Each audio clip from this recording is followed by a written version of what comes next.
Priatelia, vítajte v ďalšom dieli môjho podcastu Prestaň plakať, začni makať. A znova sme tu s Jakubom Naďom, s mojím hosťom pri druhej časti. Ahoj. Ahoj, vítam ťa. Ďakujem, že si znova našiel čas. Znova sa vraciame k téme teda o investovaní, sporení, šetrení, ako to teda voláme, nazývame. A budeme sa dneska baviť o ďalších témach. Hneď teda na začiatok poviem teda moje skúsenosti, že s čím sa tak najviac ja stretávam so svojimi klientmi alebo u mojich klientov, že pýtajú sa ma vlastne, že kde investovať a hlavne sa stretávajú so mnou, že mi povedia, že na čo ten zámer, ktorý si už tu spomínal, a konkrétne ja mám najviac takých požiadaviek, že chcem si šetriť na dôchodok, chcem si šetriť na vzdelanie mojich detí, chcem si vytvoriť nejakú rezervu alebo predčasne splatiť hypotéku. Kde sú tie miesta, alebo ako by som mal teda budovať všetky tieto sporenia a investície? Aké máš skúsenosti s tým? Tak všetko to, čo si v zásade vymenoval, sú až na tú hypotéku možno. Sú možno relatívne ako keby dlhé horizonty, hej? To investovanie, výsledok investovania je kombinácia troch nejakých parametrov. To je dĺžka, to investovanie, tá pravidelnosť a to, že kam a akým spôsobom. A teda z toho, čo hovoríš, tak my dnes na tom finančnom trhu, skúsim tak nejako základne, máme, alebo väčšina ľudí pozná, že existujú fondy. Hej, to je taký pojem, že existujú nejaké fondy. Do fondov. Hej, do fondov, investuje sa do fondov. Mal som peniaze vo fondoch, hej. Takže existujú nejaké fondy. Treba povedať, že keď poviem, že existujú fondy, to je ako keby som povedal, že existujú auta. Áno. Hej. Veľké, malé, športové, neviem aké rôzne značky a to isté platí aj pri fondoch. Je to strašne veľa, ale tak v zásade, ak sa bavíme o bežných ľuďoch, ktorí proste hľadajú nejaký spôsob, kam posielať svojich 50, 100 alebo 150 eur, 200, to je jedno, tak na tomto finančnom trhu alebo v tomto finančnom svete existujú fondy, ktoré sú takzvaného typu, že ETF. Áno. Taký ten druhý svet fondového sveta sú tzv. Otvorené podielové fondy. Hej. Základný rozdiel medzi týmito fondami je v tom, že v tých otvorených podielových fondoch reálne sedia nejakí ľudia, nejakí pracovníci, niekto, kto dennodenne dodržiava tú investičnú stratégiu toho fondu, má za sebou nejaký tím, ktorý robí nejaký research, ktorý zháňajú informácie, rozhodujú sa dennodenne, že akým spôsobom budú nakladať s tými peniazmi v tom danom fonde. Hej. Na druhej strane tie ETF-ka, alebo teda fondy, ktoré sú obchodované na burze, Exchange Traded Funds, sú fondy, ktoré pasívne nasledujú nejaký iný fond alebo nejaké iné typy akcií, dlhopisov a tak ďalej. V jednoduchosti povedané je to počítač, ktorý sleduje nejaký index alebo proste nejaké aktívum. Takže keď sa na to pozrieme, tak buď už len z toho nákladového pohľadu, tak v tých otvorených podielových fondoch mám teda minimálne ako správca nejaký náklad na tých ľudí, ktorí to reálne vykonávajú. Ako správca pri tých ETF-kách napríklad ten náklad nemám. Čiže ETF-ko ako fond, ako nástroj bol doslova vymyslený pre retailovú klientelu, aby mohla so svojimi 10, 20, 50 alebo 100 eurami sa podieľať na investíciách do akcií, dlhopisov, komodít a tak ďalej, na ktoré by v zásade nikdy nemala dostatočné množstvo peniazy. Lebo ak si viem odkladať 50 eur mesačne, áno, a akcia Google stojí 3000 eur, áno, tak si ju asi nemôžem kúpiť. Ale existuje nejaký nástroj, to je teda nejaký ETF fond, ktorý nasleduje, alebo teda sleduje vývoj nejakých akcií, alebo povedzme nejakého indexu, kde je zakombinovaný aj ten spomínaný Google a môžem tam investovať už od 10, 20, 30 alebo 50 eur. Čiže takýmto spôsobom sa vlastne dostanem k tomu, že som si kúpil časť podielu tej jednej akcie, ku ktorej by som sa inak asi nemohol dostať, lebo vlastne nemám tak veľa peňazí, aby som si ju mohol jednorázovo kúpiť. Takže ak sa bavíme o sporení na dôchodok, o sporení na vzdelanie detí, ak sa bavíme o tvorení nejakej rezervy, tak to najefektívnejšie miesto z pohľadu poplatkov, z pohľadu nákladov pre toho investora je za mňa dnes proste ETF-ko. Áno, ETF fondy. Na to ten nástroj bol vymyslený, myslím, že niekde na prelome 90. rokov a milénia. Čiže tie fondy tu existujú dostatočne dlho na to, aby mali nejaký svoj teda track record a nejakú históriu. sú to fondy, ktoré sú veľmi efektívne z pohľadu teda tých nákladov a teda donedávna platilo, že ak mal klient alebo investor zainvestované v takomto type fondu, tak jeho daňová povinnosť po jednom roku bola vo výške 0%. To sa nám troška zjednotilo, už to platí aj pre tie spomínané otvorené podielové fondy, ktoré donedávna boli zaťažené 19% daňou zo zisku. Takže ak hľadám miesto, kam mám odniesť svojich 50 eur každý mesiac a chcem to robiť najbližších 20 rokov, tak nejdem do poisťovne, nejdem do banky, nejdem do Teska, nejdem do železného obchodu, idem proste k správcovi alebo k poradcovi, ktorý mi vie odporúčiť, poradiť a nastaviť 1, 2, 3 ETF-kové fondy zmixované do jedného portfólia. Kde viem takýmto maličkými časťami sa podieľať na výkone nejakej celosvetovej ekonomiky. Že ono to v preklade znamená, že ja ráno vstanem a viem, že teda odkladám si 50 eur do ETF fondu, ktorý spomínaš, dajme tomu nejaký Netflix alebo ten Google, čo si spomínal. A vlastne ja si môžem povedať, že nejakou časťou vlastním tú akciu toho Netflixu, aj keď teda som si ju nekúpil za tých $3,000-4,000, ak to správne chápem. Super. Tam je veľmi dôležité povedať, kľudne ma oprav, že pri dlhodobom investičnom horizonte, napríklad ten dôchodok, detskám na škole a tak ďalej, je jeden veľmi až zázračný faktor, ktorý platí a myslím, že to bol Albert Einstein, ktorý povedal, že tzv. Zložený, skladaný úrok je 8 div sveta. Netreba zabúdať, že ten čas, ktorý teda tá investícia vyžaduje na to budovanie, spojené s týmto zloženým úrokom sa častokrát dejú zázraky. A ľudia si častokrát myslia, a aj moji klienti sa ma pýtajú, že ako je možné, že cieľová suma, respektíve logicky, keď 50 eur si odkladám na 10 rokov, tak niečo proste dosiahnem krát 12, hej. A pýtajú sa ma, že ako je možné, že nejakých mojich 12 000 eur zrazu má hodnotu 45 000. Hej, a to je práve tým zloženým úrokom. Čiže...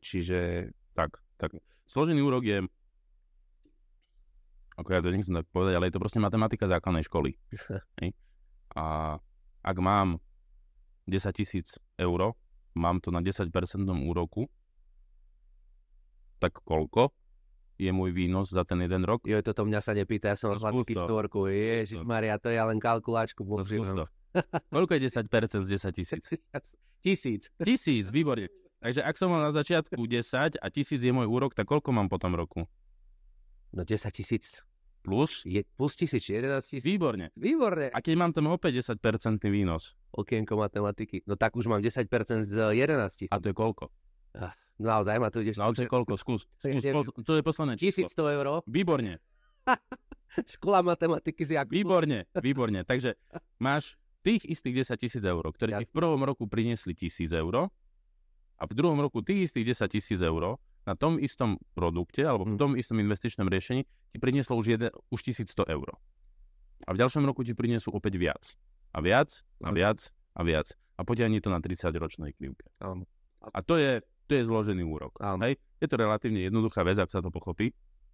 Či je to naozaj to, čo generuje do budúcna, a to je to, čo robí tú krivku vlastne geometricko, keby na konci. Hej? Je to ten čas a je to to, že vždy ten úrok plynie z väčšej a z väčšej sumy. A tam jednoducho matematika nepustí. Dobre. Takže áno, toto je spôsob, ako z relatívne malej sumy, zo spomínaných 10 000 eur pri nejakom, aj ten model hovorí o 10, dajme si tam 5% úrok, dajme si tam 3% úrok, hej, a Excel alebo nejaká jednoduchá kalkulačka to proste zráta, koľko to je za 10 rokov, za 20 rokov, za 30 rokov. A to je len matematika. Samozrejme, treba všetkým poslucháčom, sledovateľom, klientom, budúcim, terajším povedať, že čím vyšší výnos, s tým samozrejme je spojené vyššie riziko. Áno, samozrejme. Nikto nepovie, že ja neviem, zázraky, hej, budem tu na počkanie čakať. A častokrát otváraná téma aj po nejakých udalostiach nedávnych minulých. Kľudne povedz svoje skúsenosti a názor, že ľudia sa častokrát pýtajú na komodity, zlato, striebro a v poslednom čase novovznikajúce nejaké fenomény, kryptoburzy, kryptomeny. Mám aj ja otázky, dostávam ich. Aké máš s týmto skúsenosti? Čo sa týka ako keby komodít a takýchto vecí, alebo teda bavme sa o komoditách, možno skúsme vyčleniť tie drahé kovy, OK. tak za mňa je to veľmi náročná téma, veľmi, veľmi ťažko predvídateľná.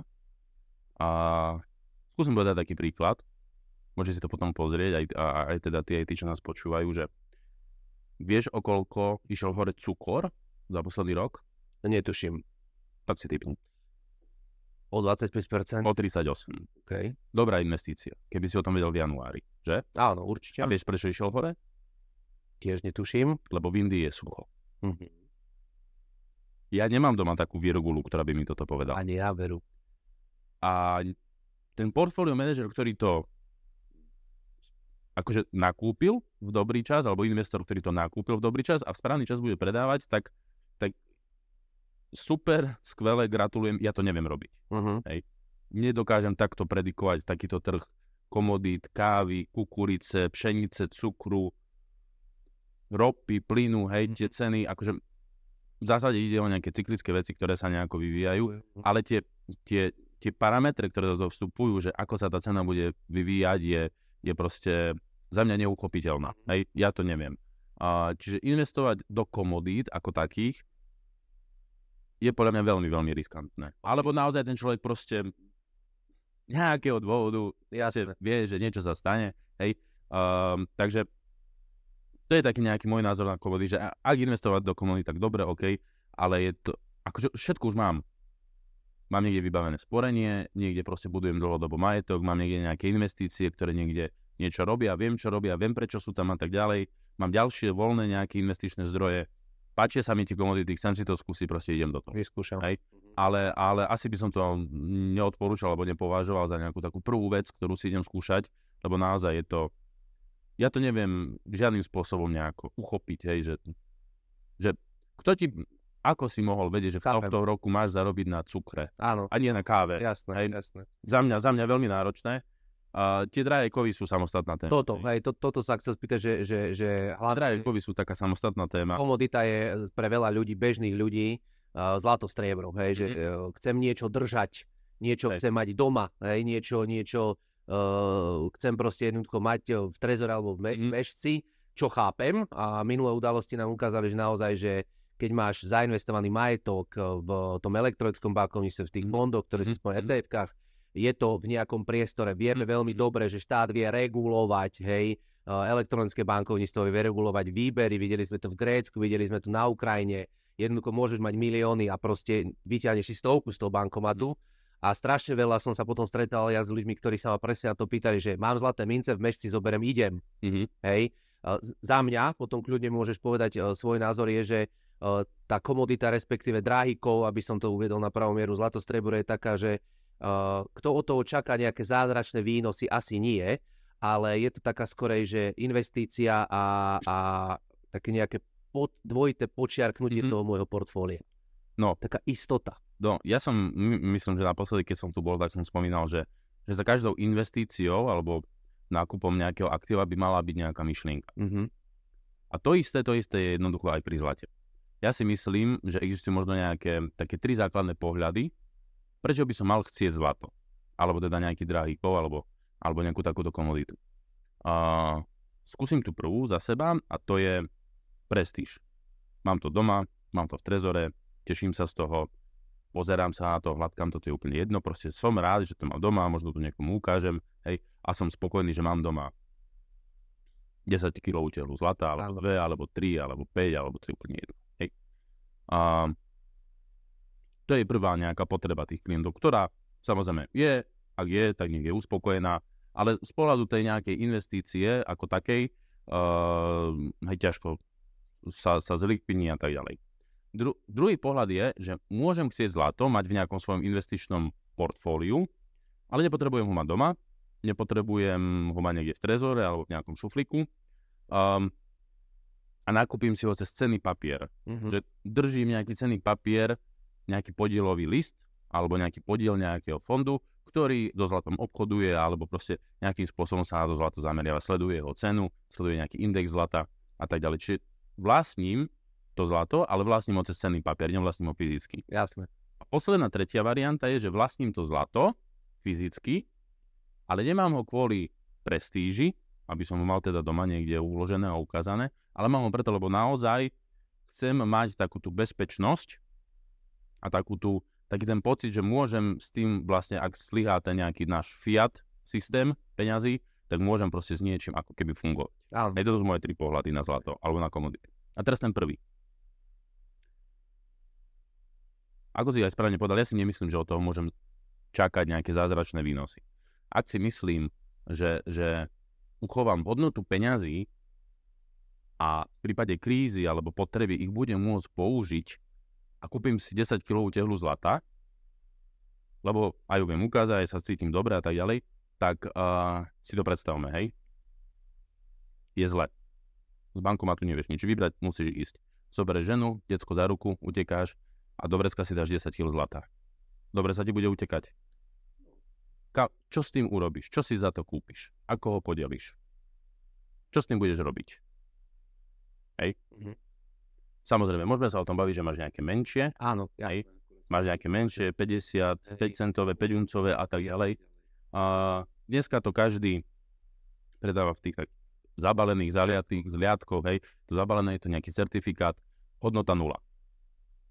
Každý to strihne, každý to zlomí a keď to naozaj budeš reálne potrebovať, každý si x krát overí, či to je alebo či to nie je zlato, to, že to máš v nejakej folii zabalené, akože sorry, to nezaujíma fakt nikoho. Jasne. Nulová hodnota, úplne 0. Šperky, náušnice, reťazky, je to hodnota proste toho zlata, keď sa rozstaví, koľko má proste nejakých gramov, koľko má karatov a tak ďalej. Čiže z tohto pohľadu, ak chcem mať to zlato, ak chcem, aby plnilo túto funkciu, tak úplne to ako keby neplní tú funkciu. Áno. Hej? Ak mám to zlato alebo drahé kovy v portfóliu skrz nejaké cenné papiere, tak OK, chápem, od 5 do 15 do 20%, to ako na závodne si to jednoducho nakupuje. A to, že ako je prezentované to zlato, to znamená, že zabezpečí tu nejakú moju likviditu v čase krízy, viem uchovať nejakú časť peňazí, hodnoty a tak ďalej, tak ja by som volil, existuje, alebo dá sa kúpiť, alebo klienti, investori, ľudia si môžu kúpiť, volá sa to, že zlatý granulát. Zlatý granulát je možno niečo vo forme cukru alebo takých väčších kryštálikov, ktoré vlastne sa dá vygenerovať, keď to zlato sa roztopí a potom sa vlastne leje, potom nejakým spôsobom schne, tak môžeš vlastne vygenerovať tzv. Zlatý granulát. Hej. Je to veľmi jednoducho deliteľné, veľmi jednoducho prenosné, veľmi jednoducho s tým vieš operovať, vieš s tým narábať. To plní ako keby možno pre mňa tú funkciu toho, že keď sa niečo stane, tak mám nejakú železnú zlatú rezervu. Jasné. A toto by som možno niekde, keď chcem mať ten pocit, tak to zlato by som si kúpil asi nejakým takýmto spôsobom. Jasné. Hej? Že takto by som investoval ja osobne do toho zlata. Ak by som chcel byť troška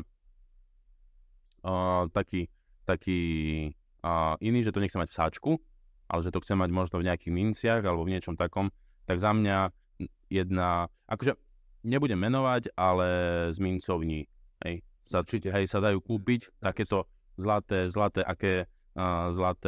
mince, zlaté nejaké odliadky. Hovorím, tá umelecká hodnota, alebo to, že je to v minci, je 0, možno až záporná. Je to len o tom, že koľko zlata v tom je, v akej kvalite a krát cena. Hej, to je celé. Čiže išiel by som len po nejakých takýchto inštitúciách, mincovniach, v našom hlavnom meste, u susedov a tak ďalej. Áno. Hej. Takže tam by som, keď tak hľadal nejakú takúto investíciu do zlata. Hej. Ale mať doma 4 tehly zlata po 10 kg, to je... No, v prvom rade je to obrovská hodnota, však povedzme si na rovinu, že keď vieme, že nejak unca zlata sa pohybuje na úrovni, ja neviem, nejakých 2000, okolo 2000 eur, myslím, že aktuálna, tak akože mať doma naozaj 20 kilovú zlatú tehlu je aj pre mňa, akože je to moc, hej, na to musíš mať trezory, či ako. Každopádne je to forma investovania. Ale treba sa zamyslieť, ktorú si chcem brať a hlavne, to je, ja to možno zdôrazním, čo chcem. Áno. Čo chcem a tomu prispôsobujem formu, hej? Aj to, že do čoho. Je dobre povedať aj o tzv. Starej dobrej diverzifikácii alebo v preklade rozložení rizika, kde teda naozaj celú tú svoju investíciu nenašúpem na jedno miesto, do jedného ako keby toho košíka, pretože niečo sa môže stať a mám po investícii. Dobre, chodia za mnou ľudia a normálne sa ma spýtajú, že dobre, Jakub Pambalu, že ja mám nula, nemám žiadnu investíciu, predstavme si, že nič, zero, mám nejakú svoju výplatu, ktorú zarábam, dobre si nejako žijem, ale chcem začať. A ja poviem, super, že tak poďte, ideme vybudovať proste nejaký majetok a tí ľudia sa na mňa tak častokrát pozerajú aj klienti, že vybudovať majetok, veď akože ako ja môžem vybudovať majetok, keď mám že nula v tom finančnom majetku, mám len svoj príjem, že dá sa podľa teba vybudovať majetok finančný, že začnem dneska a mám len svoj príjem? No, všetci tak začínali, nie? No, preto sa pýtam, pretože súhlasím, úplne súhlasím. Áno. Ľudia majú k tomu, vieš, taký negatívny, že nemám prvých 10 000 na vklad, taká tá old school, stará škola, že čo ja vlastne chcem budovať. A ja každému hovorím, že halo, každý začínal od nuly a je lepšie ročne si odložiť 1,000 eur ako zase nulu. Presne tak. A no je to presne o tom, čo si proste teraz povedal. Mám nejaký príjem, z toho minus nejakú fixnú časť a aj to ten návyk, čo som spomínal možno naposledy, keď som tu bol, že jednoducho časť svojich peňazí si niekam odložiť. Tam to začína. A zase, je za tým proste len jednoduchá matematika. Rok má 12 mesiacov. Ak si dokážem odložiť 100 eur mesačne, tak to je 1200. Ak to robím 10 rokov, tak to je 12 000. Ak to mám na priemernom 6% úroku, 5% úroku, zrátajme, hej? Jasne. A za 10 rokov buď tých 15-20 tisíc mám, alebo nemám. Jednoduché. Ak mám dneska 22, tak ich budem mať, keď budem mať 32. Áno. Hej?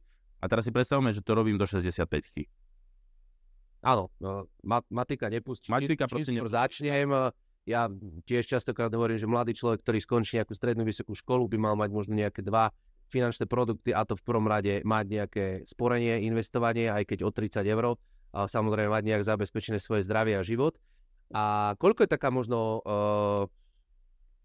priemerná suma z tvojich skúseností, čo sa klienti? To je veľmi, to je naozaj veľmi individuálne. A akože naozaj... Že keď som chcel začať, možno aby sme povedali poslucháčom aj sledovateľom, že teda OK, že netreba sa báť, že priemerne 50 eur, keď máš, tak vieme s tým pracovať. Jasné. A poznám akože klientov, alebo poznám prípady, keď matka, samoživiteľka, dve deti, hej, akože ten príjem nie je veľký a aspoň tú 20 aj tým deckom odkladá. A to sú také potom, hej, keď to človek vidí, že niekto chce, chápe, rozumie, neúplne má, ale aj tak to robí. Áno. Hej, tak je to také celkom pekné. Je to individuálne od výšky toho príjmu a od schopnosti, koľko proste som ochotný, hej, akože na toto investovať, alebo na tento účel vlastne tie peniaze vyčleniť. Je to takto. Žiadna investícia by nemala by ísť možno na úkor ako keby niečoho fatálneho. Jasné. Ak to ide na úkor toho, že mám ten mekáč len 2-krát mesačne a nie 3-krát. Investovať. Netreba sa báť, aby sme to nejako zhrnuli. Treba sa stretnúť, poradiť, spraviť si viacej názorov. Určite sa treba zaujímať a ešte raz opakujem teda, že každý nejaký finančný sprostredkovateľ, veľké maklerské domy na Slovensku to majú zaradené vo svojich portfóliách, teda že vedia klientom poskytnúť informácie, kde a ako investovať. Takže... Ktoré ale stále teda odporúčam si overiť. Jasné. Spýtať sa možno niekoho iného. Spraviť si jednoducho taký crosscheck. Dá sa vybudovať teda z nuly ten majetok finančný? No určite sa dá, lebo ako som aj hovoril, asi väčšina začínala z tej nuly. Možno niekoľko málo šťastných neišlo z tej nuly, ale začínam to naozaj tým, že ak mám proste nejaký príjem, tak z neho dokážem nejakú časť peniazy odložiť, niekde investovať a v čase jednoducho tá koľko bude narastať. To je jednoducho matematika.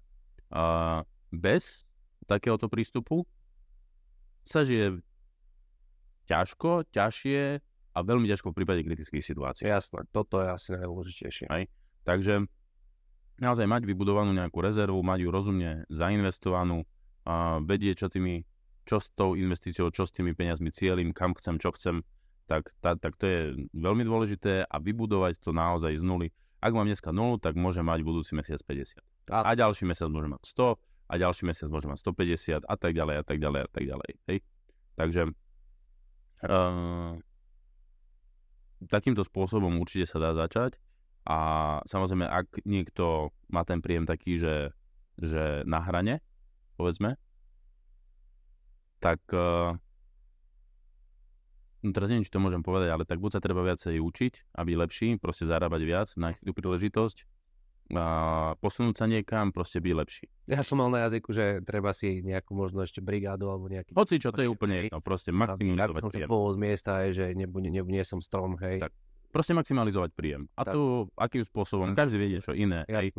Každý niečo vie, každý je v niečom dobrý, každý proste sme iný, takže ak dneska mám nejaký príjem na nule, čiže môj príjem versus moje nejaké fixné výdavky, bez ktorých teda neviem žiť, tak a som na nule, tak proste rozmýšľam o tom, ako ten príjem zvýšiť, bodka. Je to tak. Treba povedať, že peniaze sú vždycky pri investovaní dostupné, respektive dostupnejšie. Nikto mi ich nekradne, viem sa k ním dostať, hej, toto je veľmi dôležité povedať. Záleží, áno. Častokrát sa ma pýtajú ľudia, že budem sa vedieť dostať, môžem dať viac, môžem dať menej. Je to naozaj, to investovanie, sporenie je dosť flexibilné, aspoň teda pre také nejaké v tých základných parametroch. Áno. A treba vedieť, čo od toho chcem, a keď neviem, tak sa opýtam, čo od toho mám chcieť. A už sme to x-krát povedali, nechám si proste niekoho poradiť a buď mi to dáva, alebo mi to nedáva. Jasné. Možno moja posledná otázka, teda na záver druhého dielu, je také, keďže si odborník na slovo vzatý, také možno tipy, triky, tvoje a hlavne podľa mňa mladej generácii, pretože vieme, ako funguje systém na Slovensku, hlavne tá dôchodkový systém na Slovensku a tak ďalej, nejaké demografické krivky.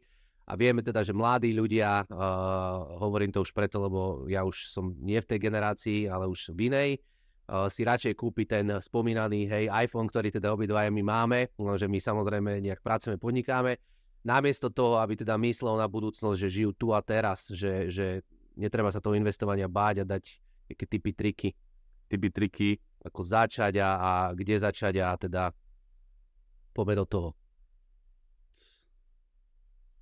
Tipy, triky, ako začať.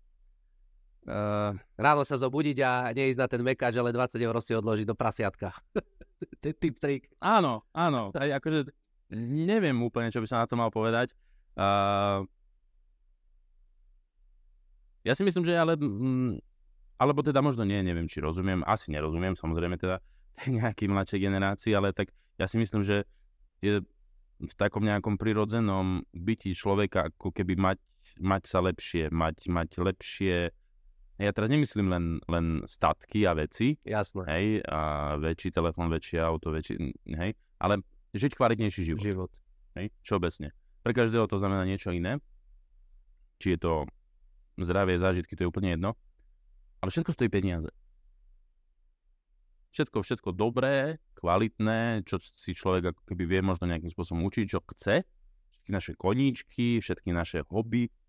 Všetko stojí peniaze nejakým spôsobom na konci dňa.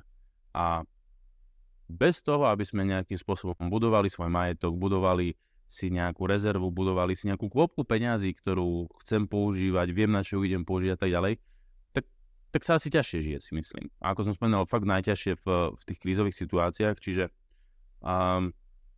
tiež som hovoril, že za všetkým má byť nejaká myšlienka. Práve ma napadlo, chcem gitaru, stojí 1000 eur. Tak ak budem odkladať 90 eur alebo 100 eur, tak za rok ju proste mám. Hej? Mám za tým proste niečo, čo chcem. Je to možno také prízemné, to je jedno. Ide to rovno do spotreby, ale je to nejaký cieľ a budujem ten svoj habit, návyk toho, že proste odkladám, hej, niekde tie peniaze, aby som v budúcnosti sa nejakým spôsobom odmenil.